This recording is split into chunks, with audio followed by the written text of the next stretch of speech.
Now let's keep it up with what has been happening at the National Assembly, where now members of the National Assembly want the Ministry of Education to develop a comprehensive junior secondary school policy to address the shortcomings in the implementation of competency-based curriculum. The lawmakers, who unanimously agreed that the 844 system has outlived its tenure, want a proper funding plan developed leading to establishment of junior secondary schools in every primary school to ensure the new curriculum is implemented to optimal levels. Amid concerns over the successes and the shortcomings of the competency-based curriculum, lawmakers are mulling over the possibilities of amending the Basic Education Act of 2012 to ensure that what was envisaged for the new syllabus is achieved. Madam Speaker, the funding of the junior secondary school is to be well considered by the government so that there can be sustainability, good governance, access to curriculum support material. And we must go back, as Honorable Uruku has indicated, and do the planning. If actually we meant well, I think this government was in a position to actually slow down the process and say, we are not satisfied with the planning, we slow this down for a year, and then we will plan it properly.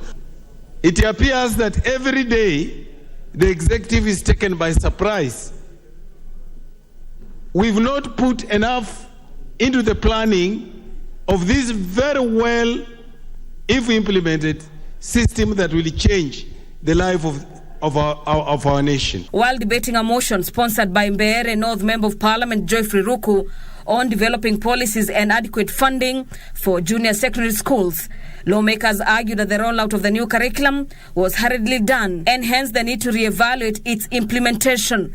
I agree that now proper guideline of the development of the curriculum, the regulations, the guidelines, so that the children of Kenya do not operate on a trial and error learning process.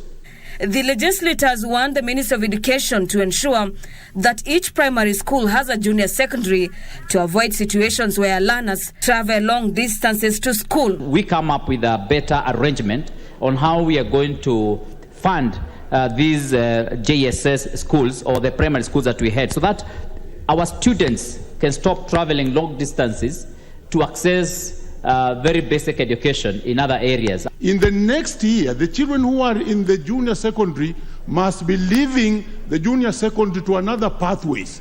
Yet there's no policy and pathway of how they will operate. So again, when we finish the next year, we shall be in a crisis of how they'll enter the schooling.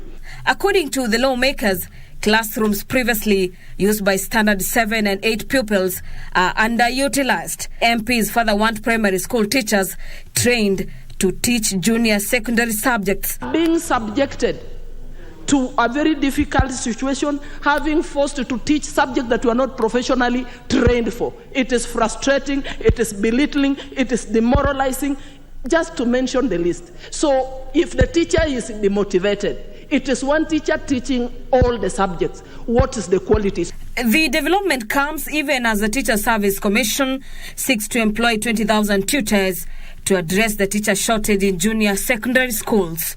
For Prime Edition, I'm Gladys Mungai.